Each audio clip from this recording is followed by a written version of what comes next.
Hello, good afternoon, everyone. Okay, good afternoon, and welcome to another class of Chiku Chong. It's been 3 weeks since my last class. I hope that everyone is keeping well. It's very hot these days, so keep yourself hydrated. And the Form 5s are going to have the exams very soon, starting from next week.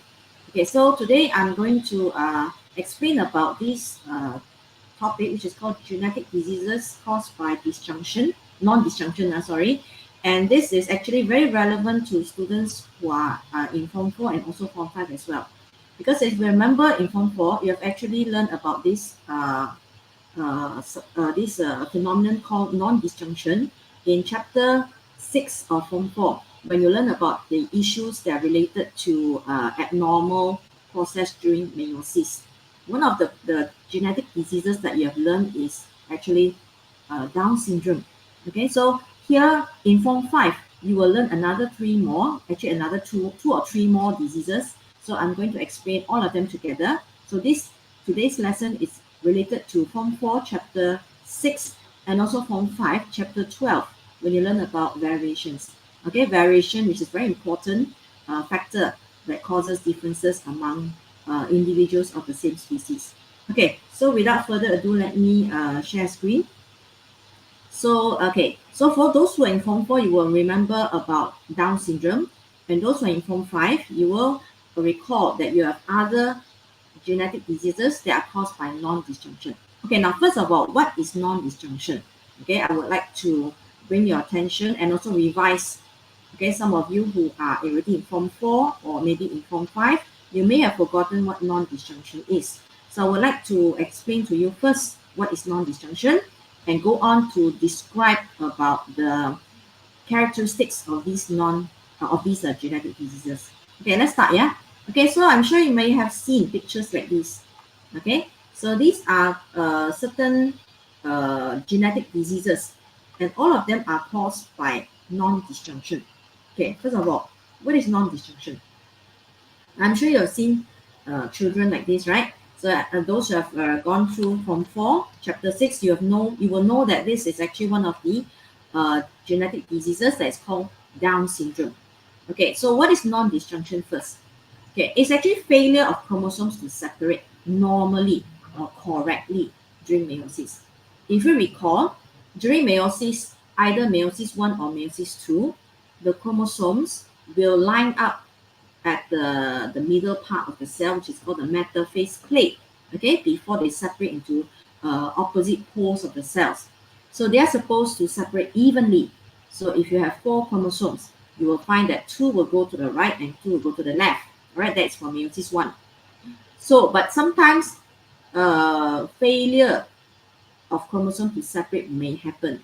So this is usually because of spindle fibers failing to form. So spindle fibers do not form. That means your chromosomes are not equally distributed. So you will see the picture here. See this picture over here. This shows metaphase during the process of metaphase.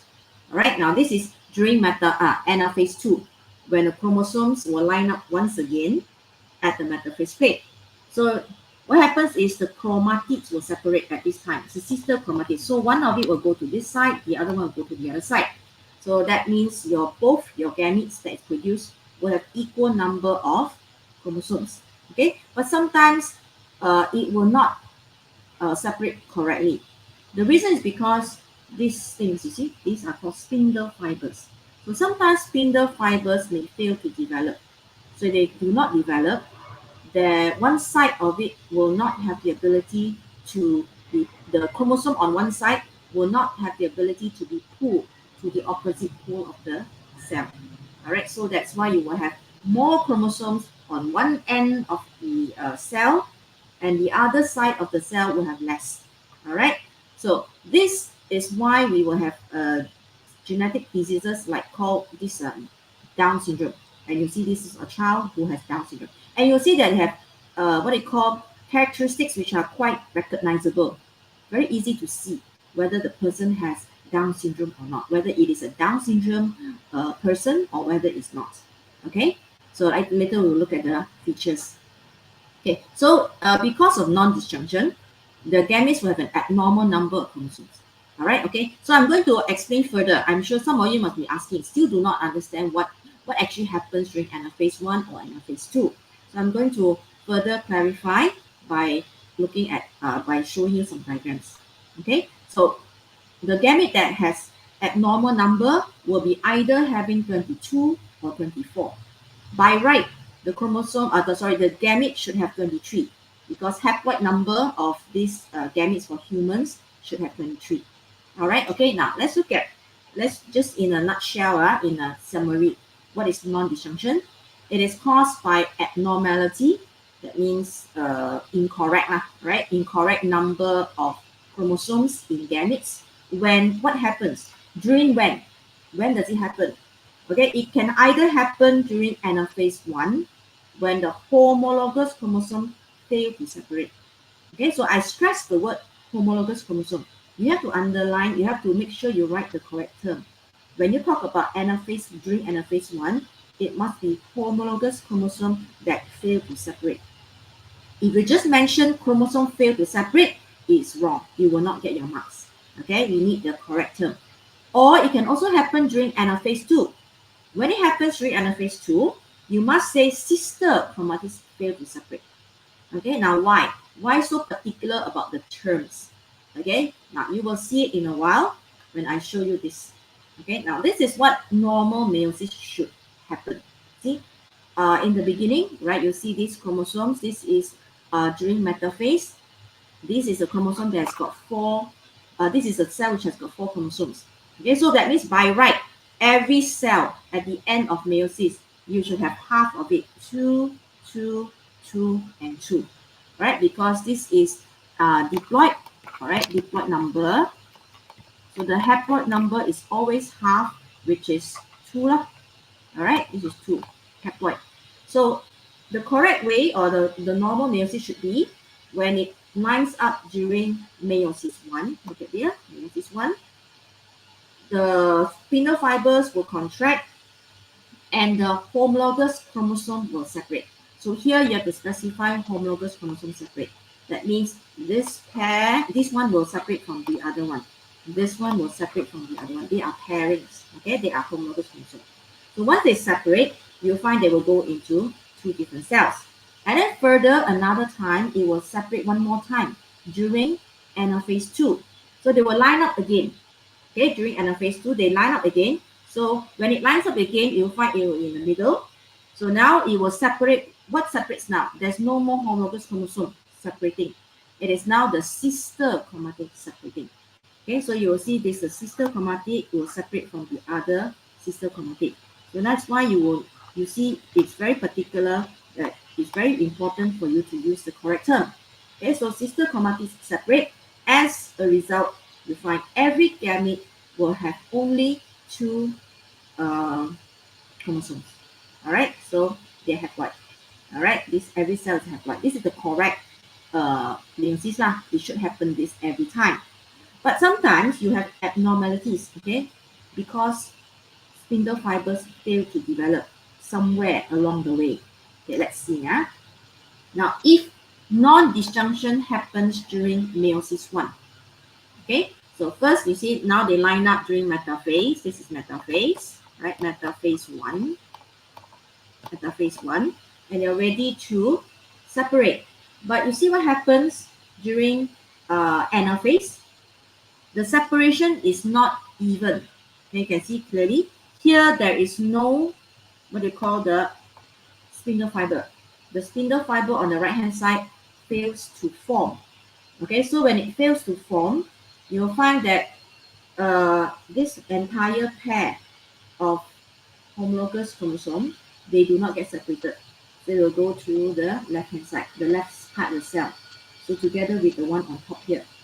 So you'll find there will be 3 chromosomes that move on to one side of the cell, okay? And then the other one, there's one here, will move on to the other side. So there will be 1. So here you find that one pair of chromosome, homologous chromosome, fail to separate. Okay, so you must mention homologous chromosome here. So after that, there is going to be anaphase 2. One more time, it will separate, and you find that this cell already has got 3. So now you will have 2 cells which will have 3 chromosomes. Okay, while the other cell, which has only 1, also abnormal. Both cells are abnormal, right? This one will only have 1 chromosome. So you see that now what happens here is all the gametes are abnormal, right? It's normal because the failure to separate happened earlier during meiosis I. Okay, so this is what during anaphase 1. During anaphase 1, it happens during anaphase 1. Okay, so but there's another way where non-disjunction can happen. It happens later during anaphase 2. Anaphase 1 is normal. Example here, anaphase 1 is normal, where the separation is equal, right? Both cells will have the equal number of chromosomes. But the abnormality happens during anaphase 2, whereby now this entire chromosome, the sister chromatids do not separate. Now it's called the sister chromatids fail to separate. So when that happens, you find that this cell will have 3 chromosomes, while the other one has got 1. And assuming the other cell has normal separation, we will have normal gametes here. So here you'll find that not all of the gametes may be abnormal. You'll find only perhaps 50% of the gametes that are abnormal. Okay, so you find the difference here. Once happened earlier, for one example, non-disjunctions happened earlier, you'll find that all the gametes that are produced are abnormal. But for if the non-disjunction happens later during anaphase 2, you find that the abnormal gametes, they may not be all. It's only maybe 50% of it. All right, okay. So let me go on to the next part. I don't see any questions here. Probably all of you already understood. So from 4, you have learned it in chapter 6, and it's a repeat of this in form 5 when you learn chapter 12 during in this chapter called chapter 12, chromosomal mutation, when the number of chromosomes are not the same. Okay, they are not normal. So here non-disjunction, it can either happen earlier. This is a normal one where all the chromosomes, all the gametes have equal number of chromosomes, which is 2. Abnormal, all right. So you will have all of them abnormal. The chromosomes are the cells are abnormal because the non-disjunction happens earlier during meiosis I. And this one also abnormal when the non-disjunction happens during meiosis II. To be specific, during anaphase 2. Okay, so you'll find that only like half of it is abnormal, while the other half might still be okay. Right? So in other words, the non-disjunction will cause the gamete to have a number of chromosomes that are not normal. Instead of having, let's say, human sperm or ovum, instead of having 23, you may have only 22 or even 24. All right, okay. So here, if the non-disjunction happens later, you will find that these cells, the gamete, will be abnormal because this one has an extra copy. This has an extra copy. By right, there should be only 2. And this is lacking 1. This is +1. This is -1. Lacking 1 chromosome. Okay, if it happens earlier during anaphase 1, okay, you'll find that all the gametes that are produced will be abnormal. So here, extra 1, and this one will be -1, -1. All right, and that's if this cell, this gamete happens to be fertilized, right? This gamete happens to be fertilized by the, let's say, the ovum fertilized by the sperm, you will find the number of chromosomes in the zygote will not be 23. Will not be 46. It will be either 47 or maybe 45 because it's lacking one. All right, so now we look at some genetic diseases. We look at 4 genetic diseases. Number 1 here is Down syndrome. We also call it as trisomy 21. So in summary, how do you explain the genotype, right, of Down syndrome? It is 45 plus XX or 45 plus XY. So it can be a girl or it can be a boy because the problem is only with the autosome. This is the chromosome that is pair number 1 to pair number 22. The extra chromosome is with the chromosome number 21. Okay, there is 3 instead of 2. So the total chromosome will be 47. All right, after I show you a picture, you can count. There'll be 47 chromosomes there. There will be an extra 1 copy of chromosome number 21. Okay, so I'll show you this karyotype. Okay, so if the question comes up and asks you what is the problem, what is this genetic disease? So you always need to know that all the chromosomes must exist in pairs. Okay, pair 1, pair 2, 3, 4, and they're always the same length, the same bands, the color, the pattern on the band, the color, the locus where the genes are. You can see this, the black, what do you call this? These are the locus where the genes are. They should have the same pattern. So for this one, you find that it's pair number 21 has got 3. There's an extra copy. Okay, it cannot be anywhere else. It must only be the chromosome number 21. And this happens to be a boy because XY. X is always longer than the Y chromosome. Okay, so this you can identify is a Down syndrome. The person has the Down syndrome if you look at the chromosomes under the microscope. All right, okay. Now next. So these are the pictures of people who have Down syndrome, and they have quite characteristic. The characteristic is quite what they call generic. That means all Down syndrome sufferers will have almost the same characteristics, which are mental retardation. That means the IQ of these people will be lower than the normal people, maybe below about 90 to 100. Okay, normal people would have about 120 up to 140. Right. So slanting eyelids, you can see the eyelids are slanted. Okay, we call it mata setback in BM. Then protruding tongue, the tongue is rather big, so they have difficulty sometimes closing their mouth. The tongue is usually exposed because the tongue is a little bit bigger. All right. Short neck, again the neck is rather short. Small head, short fingers, if you look at the fingers, and small hands and feet. So these are the features of Down syndrome. Okay, these are other examples. These are other features. Actually same, right? Thin upper lip, open mouth with protruding tongue. The tongue is wrong spelling here. T-O-N-G-U-E. All right. Short neck and excess skin at the back of the neck. Okay, now let's go to the next one. I don't see any questions. I do not know how many are here, but anyway, you can watch this at your free time later. All right. So Turner syndrome. Now Turner syndrome is not extra chromosome, unlike the Down syndrome. This one is it has less one chromosome. Okay, it has got only one X chromosome instead of having 2 X's. This is basically a girl which has only got 1 X. Okay, by right you should have 2X. 44 plus XX is a girl, normal girl. So here is only 44 plus 1X, XO.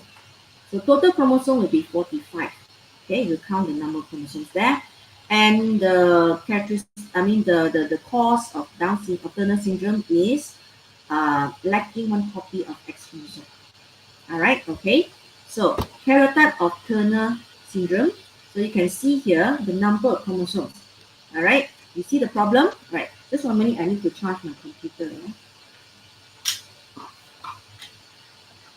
Okay, so you see the problem here is, right, it's very obvious, right? Very obvious. You can see that this is the problem.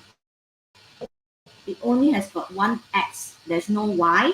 There's no 2 X's. So this is XO, Down Turner syndrome. The others, you will count all the number of chromosomes. They're all paired up, and the total is 45. Okay, now these are the pictures of Turner syndrome, people who have Turner syndrome. You can see the characteristic is, one of the features that you can see very clearly is the neck. The neck is wide, very wide, the neck. See the wide the neck, it's very wide. We call it a red neck. wet neck. Okay, this one you can't see because she's wearing a scarf. All right, okay. So Turner syndrome, all right. What are the things that wet neck? You can see here. Sometimes they will have heart problems. Okay, aorta, coarctation of aorta.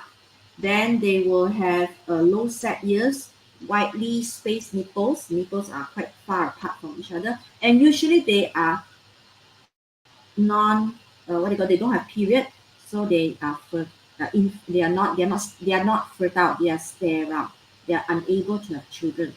Okay, sometimes they could have don't even have period at all. So infertility, white chest, all right, cardiac problems, all right, low set ears. So this, and also don't forget the wet neck. Okay, so that is the Turner syndrome. Okay, next one, Klinefelter syndrome. Klinefelter syndrome is an extra copy of X chromosome. So basically, they are boys. 44 plus XY is a boy. They have an extra X chromosome. So it becomes 44 plus XXY. Okay, so the total number of chromosomes is 47. And it's the what do you call, how you want to explain why is it what causes the Klinefelter syndrome. Klinefelter syndrome is the extra one copy of X chromosome. Okay, let's look at the karyotype. Karyotype is actually a picture of the chromosome. So you'll see here, everything is paired up, even for your X is paired up, but there's an extra Y there. So this is abnormal. The sex chromosome should only be 2. There shouldn't be 3 sex chromosomes. So if there are 3 sex chromosomes, if there's an XXY, this will be a Klinefelter syndrome. Okay, a person who has got Klinefelter syndrome. All right, now these are the pictures of people who have Klinefelter syndrome. So they're usually tall. Okay, they are rather tall for compared to other people, other males, and they might have breasts. Right, they have breasts. So and the muscle tone is a bit weaker. They don't have man muscle. Man muscle are a bit like firmer. So they're a bit weaker in the muscle. All right. So let's look at the characteristics. Taller than average height, they're quite tall. Less muscular than most men.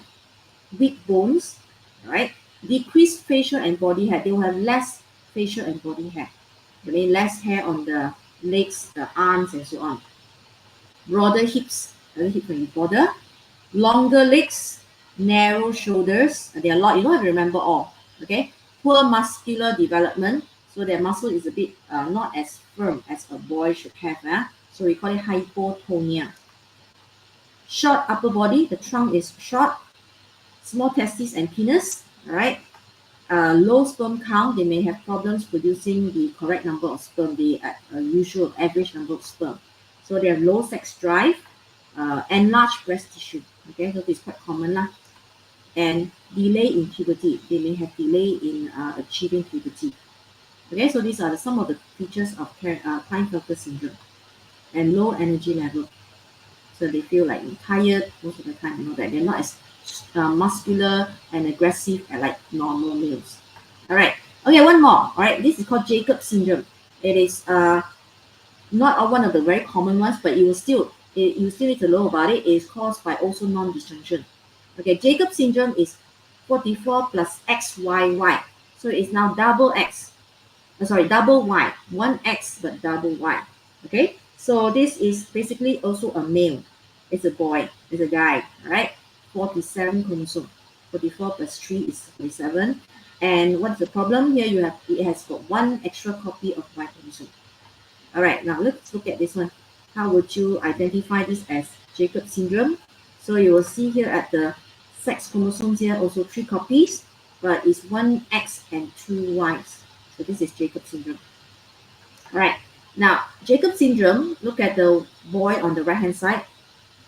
He's diagnosed with Jacob syndrome, and compared to this, actually brothers. Okay, they are brothers, but one has got Jacob syndrome, the other one doesn't have. You can see the difference in the height. Okay, so it affects typically the statistics. It affects about 1 out of 1,000 males. So it's quite common also. Out of 1,000 men, there will be one who has Jacob syndrome. All right, so as this is known as super male. Okay, super male because of the double Y. Double Y, because Y is the chromosome that carries most of these genes that control the what they call the manifestation of these male characteristics. So it's got double Y. So characteristics of Jacob syndrome, taller than average. So some of them can go up to more than 6 feet. So about 6 feet 3 inches, the average height of these Jacob syndrome. They're taller than the average male. They can go up to 6 feet tall, more than 6 feet. They are prone to acne problem. That means jerawat, pimples. Okay, one of the other features related to Jacob syndrome, they will have problem with the skin. They will have this a lot of breakout of these pimple problem. Okay, they have higher risk of learning disabilities. They may have problem learning in school. Really simple things that teachers they might not be able to grasp or understand. Okay, it's like a learning disability. They are slow to understand certain concepts. So they may not do very well in school. They are not top scholars and so on. Delayed speech development means when they are growing, they might be slower to learn talking compared to their brothers or sisters. That means maybe some babies at around 10 months old, they will start to maybe a few months old, maybe 6 months, they will start to babble, they start to talk and all that. But for Jacob syndrome, they may go more than 1 year before they start to actually talk. So delayed speech development. Okay, they may have antisocial or behavioral problems. Yeah, they may not be able to fit well into society. They don't know how to act in society. They don't know how to carry themselves well. Some of them may even have aggressive tendencies. They have aggressive behavior. Okay, because there was a study done many years ago about these convicts, people who are in the prison. And then there's quite a high percentage of them were in the prison at one time, right? Not here, overseas. High percentage will actually have XYY syndrome. So we call it super male. They are aggressive, so they act aggressively. That's why they end up, maybe they've committed some crime. Okay, poor muscle tone. All right, high levels of testosterone that gives them the aggressiveness, that the male kind of feature. Okay, is because of this male hormone called testosterone. More aggressive. Yeah. Okay, that's why they more tendency to be aggressive compared to other males. All right, okay, so that's all of my lesson today. So it's a very short lesson, about just half an hour. So I just picked this topic because I've already finished all my Form 4 topics except for Chapter 5, which I will do next year when the students are doing Chapter 5. And basically, I've finished all my Form 4. The Form 5, I will start to add up my videos for next year, all right? And from now onwards, I will keep on doing lessons as well. Maybe not every week, but I will do the teknik menjawab soalan, which is because SPM is coming soon. So I'll pick a topic, I'll pick a focus, and I'll try to do some questions on it. Okay, so I hope to see you again another time. So I think not many people are watching right now. Okay, so I will say bye-bye now, and I will just leave you my Telegram. All right, Telegram. If you need to ask me any questions, please do contact me. All right, so I'll be more than happy to answer your questions.